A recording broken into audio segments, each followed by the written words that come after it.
Hello students, आज हम discuss करेंगे मुग़ल एडमिनिस्ट्रेशन के बारे में। जैसा कि आप लोग जानते हो कि मुग़ल जो डायनेस्टी है इसको इंडिया में इस्टेब्लिश किया था ज़हीरुद्दीन मोहम्मद बाबर के द्वारा 1526 बैटल ऑफ पानीपत की विक्ट्री के साथ में। उन बाबर का शासनकाल काफ़ी अल्पकाल का रहा, 4 इयर्स रूल किया उन्होंने। उसके बाद में उनके पुत्र हुमायूं के द्वारा भारत पर शासन किया गया, लेकिन हुमायूं को भी काफ़ी लंबे समय तक 1540 टू 1555 15 साल तक ईरान में शरण लेनी पड़ी। तो उनको ज़्यादा दोनों ही इन शासकों को अपना एडमिनिस्ट्रेटिव सेटअप इस्टेब्लिश करने का मौका नहीं मिल पाया था। बिना किसी एडमिनिस्ट्रेटिव सेटअप के कोई भी जो है रूल लंबे समय तक और व्यवस्थित तरीके से संभव नहीं है। तो अकबर द ग्रेट एम्पायर को ग्रेट ना सिर्फ उसकी सैन्य सफलताओं की वजह से कहा जाता है, सैन्य सफलताएं अकबर के समान दूसरे शासकों ने भी अचीव की है, लेकिन अकबर को जो ग्रेट रूलर कहा जाता है उसके पीछे उसका एडमिनिस्ट्रेटिव सेटअप और उसकी पॉलिसीज़ हैं, वो मेन फैक्टर्स हैं। उसकी ग्रेटनेसता में उसकी विक्ट्रीज भी एक फैक्टर है, लेकिन बड़े फैक्टर जो है वो उसके द्वारा एडमिनिस्ट्रेटिव सेटअप स्थापित करना और पॉलिसी जो है वो वेलफेयर की, सब जनता को साथ में लेके चलने की जो स्कीम्स है उनको लागू करना था। तो इसमें हम देखेंगे administration of Mughal empire, Mughal साम्राज्य का प्रशासन, मुग़ल साम्राज्य में किस तरह शासन प्रशासन चलता था। तो देखिए, इस वीडियो में 3 पार्ट्स में हमने डिवाइड किया है। मनसबदारी सिस्टम, रेवेन्यू सिस्टम एंड सुलह कुल, या यूँ बोलें कि यूनिवर्सल पीस। तो ये अकबर के द्वारा स्टार्ट की गई 3 मेन पॉलिसीज़ थी, मेन एडमिनिस्ट्रेटिव सेटअप्स थे। इन सब की हमें जानकारी कहाँ से मिलती है, सोर्स क्या है इसका, वो हमें जानना ज़रूरी है। तो वो सोर्स है अकबरनामा। अकबरनामा एक सीरीज ऑफ बुक्स है। इसकी 3 बुक्स लिखी गई हैं अकबरनामा में टोटल। राइटर जो थे वो अकबर के जो नवरत्न हैं उन्हीं में से एक अबुल फजल थे, और इसका जो अकबरनामा का लास्ट पार्ट है वो कहलाता है आईने अकबरी।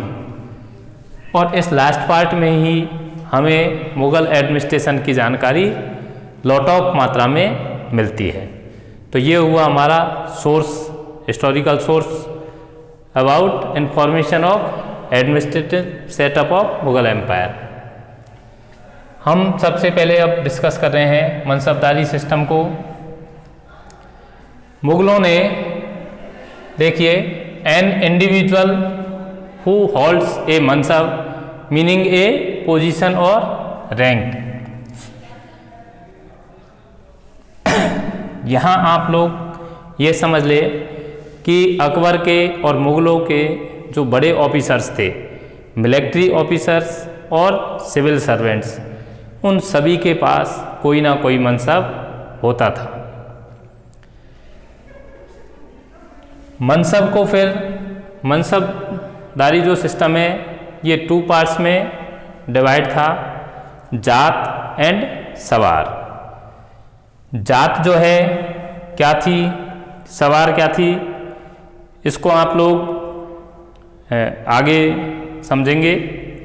जात को क्लासिफाई किया गया है रैंक और सैलरी में। तो रैंक और सैलरी ये दोनों मिलकर के जात को डिसाइड करती थी।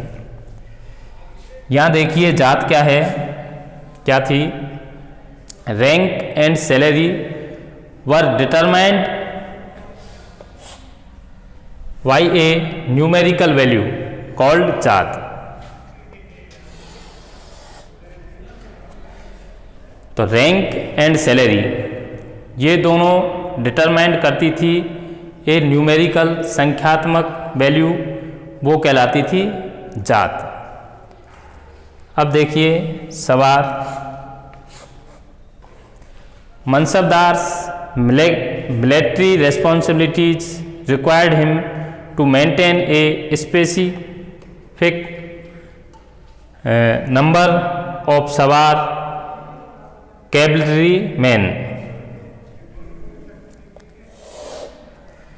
तो मनसबदार जो होता था उसकी रैंक और सैलरी से तो उसकी जात निर्धारित होती थी, और उसकी जो मिलिट्री रेस्पॉन्सिबिलिटीज थी अर्थात उसको कितने घुड़सवार रखने हैं ये उसके सवार के ओहदे में क्लासीफाई होता था। तो सवार जो है मिलिट्री रेस्पॉन्सिबिलिटीज़ को दर्शाता है मनसबदार की, और जात जो है वो उसकी रैंक एंड सैलरी को दर्शाती है। जागीर, अब मनसबदार जो हैं जैसा कि पहले बताया जा चुका है, प्रत्येक जो ऑफिसर्स थे military officers and civil servants, civil officers, उन सबको मुग़ल एडमिनिस्ट्रेशन में कोई ना कोई मनसब दिया हुआ था। मनसब कई श्रेणियों में बटे हुए थे। उच्च मनसब राजकुमार या बहुत ही प्रतिष्ठित लोगों को मिला करते थे, लेकिन मनसबदारी सिस्टम में सरकारी ऑफिसर्स को या मनसबदारों को नगद वेतन नहीं दिया जाता था। नगद वेतन के स्थान पर जमीन का टुकड़ा अर्थात पीस ऑफ लैंड, कोई एरिया दे दिया जाता, जिसकी जो अनुमानित रेवेन्यू कलेक्शन है वो उसकी सैलरी के बराबर हो जाए, इतना पीस ऑफ लैंड उसको दे दिया जाता। उसे कहा जाता था jagir. Mansabdars received their salaries as revenue assignments is called jagir. तो ये कंसेप्ट आप लोगों के यहाँ तक अच्छे से क्लियर हो गया होगा। अब हम देखते हैं रेवेन्यू सिस्टम, अर्थात उस समय राजा या ये कहें कि उस समय की मोनार्कियल गवर्नमेंट, राजतंत्र था, मुग़ल एम्परर्स रूल कर रहे थे, मोनार्कियल गवर्नमेंट थी। तो उस गवर्नमेंट के सोर्स ऑफ इनकम क्या थे? राजस्व। राजस्व कहते हैं सरकार की आय को, इनकम ऑफ गवर्नमेंट। तो गवर्नमेंट के इनकम के सोर्सेज उस समय मेनली फार्मर्स के ऊपर जो टैक्सेस लगाए गए थे वो थे एग्रीकल्चर टैक्सेस थे। एग्रीकल्चर टैक्सेस को उस समय के को 2 टाइप्स में क्लासिफाई किया गया है। जमींदारी सिस्टम एंड जब्त। जमींदारी सिस्टम में जो है ये ट्रेडिशनल रेवेन्यू कलेक्शन का सिस्टम था। इसमें गांव के हेडमैन या कोई रेपुटेड जो गांव के आदमी होते, उससे पूरे गांव का ही टैक्स गवर्नमेंट के द्वारा उसके माध्यम से एक मिडिलमैन के माध्यम से कलेक्ट कर लिया जाता था। जबकि जब्त जो सिस्टम है ये Aine Dahsala, a system of taxation on the basis of comprehensive survey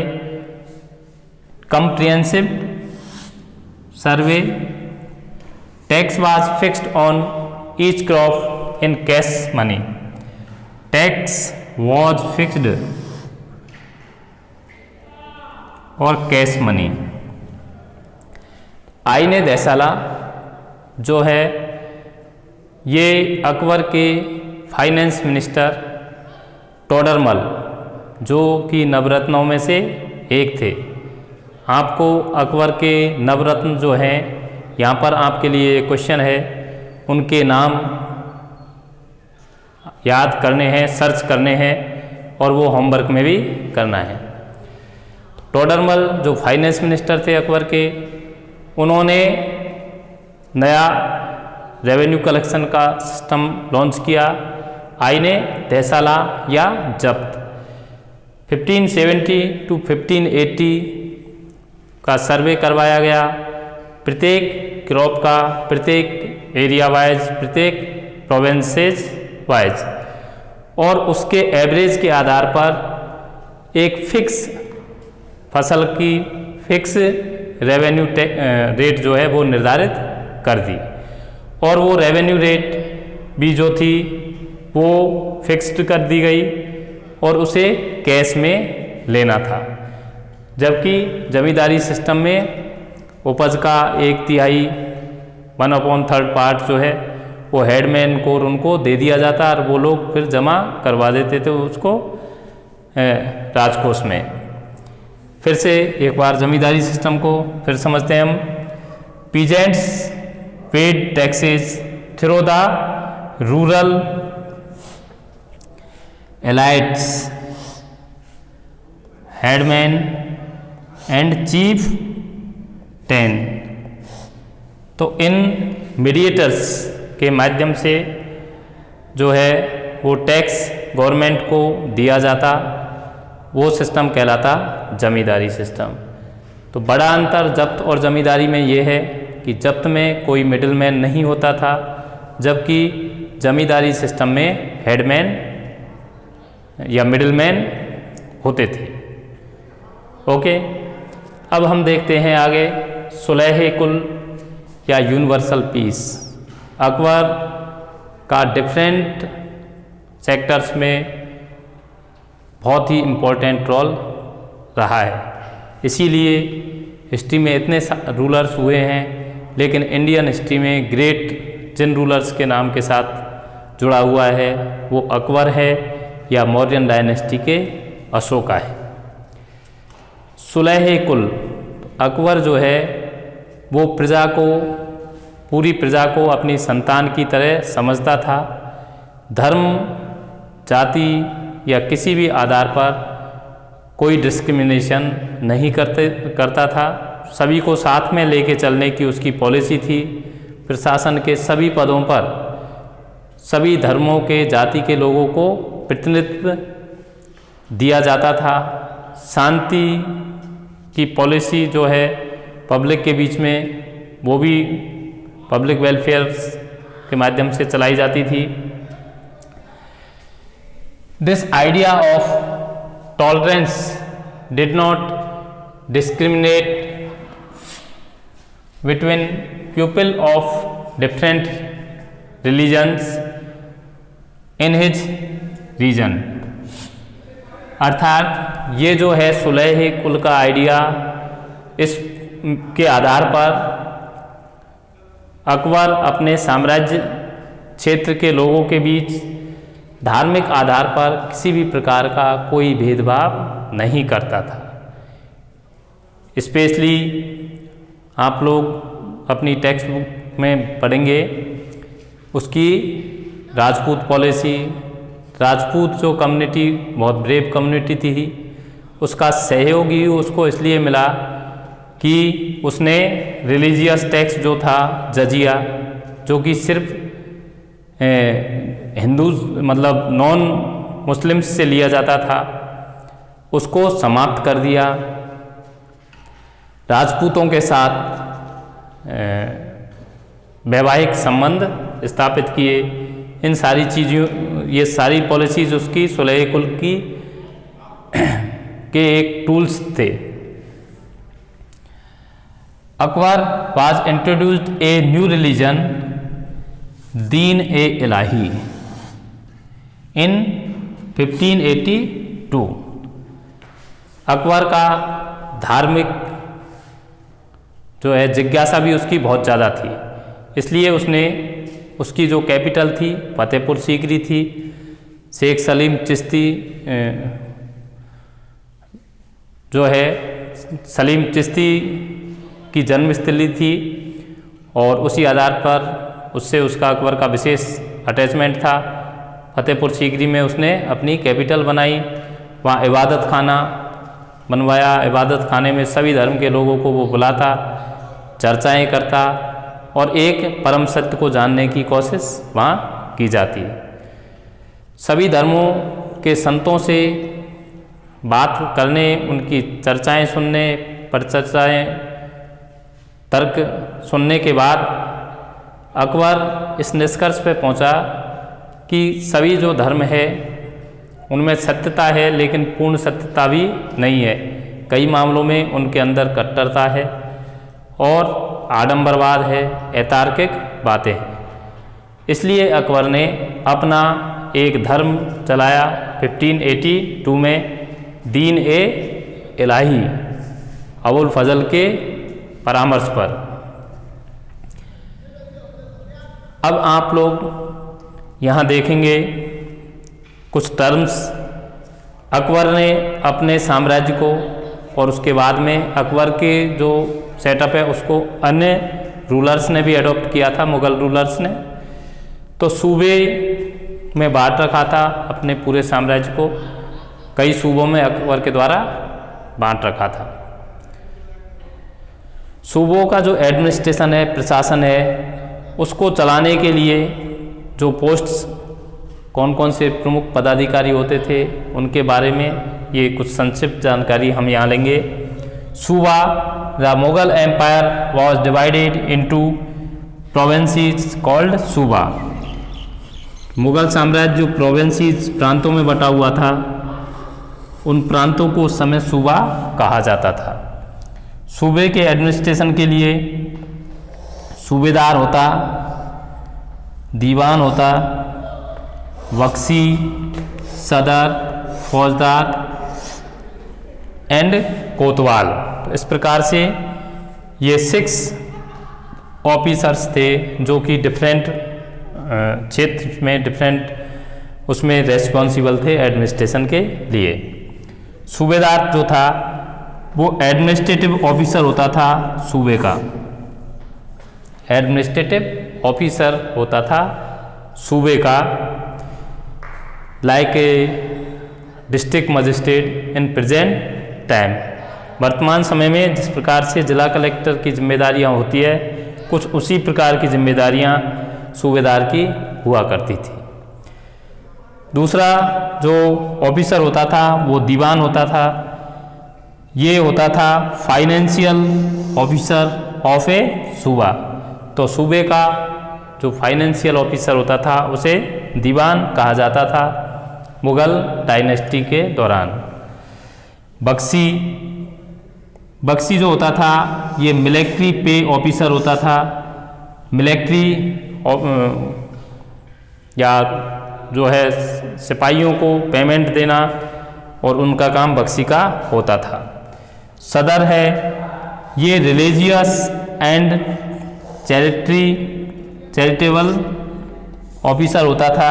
इसका काम धार्मिक और चैरिटी, गरीबों के लिए, अनाथ या स्पेशल जो नीडी पर्सन्स है उनके लिए अनुदान देने का काम है, वो सदर का होता था।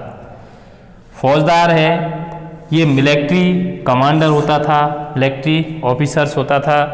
अब यहाँ पर आप लोगों को समझना है, फौजदार मिलिट्री कमांडर है, जबकि बख्शी जो है वो मिलिट्री को पेमेंट देने का काम कर रहा है। तो मिलिट्री के लोग में भी पार्ट्स को डिवाइड कर रखा है, रेस्पॉन्सिबिलिटीज को उन्होंने डिवाइड कर रखा था।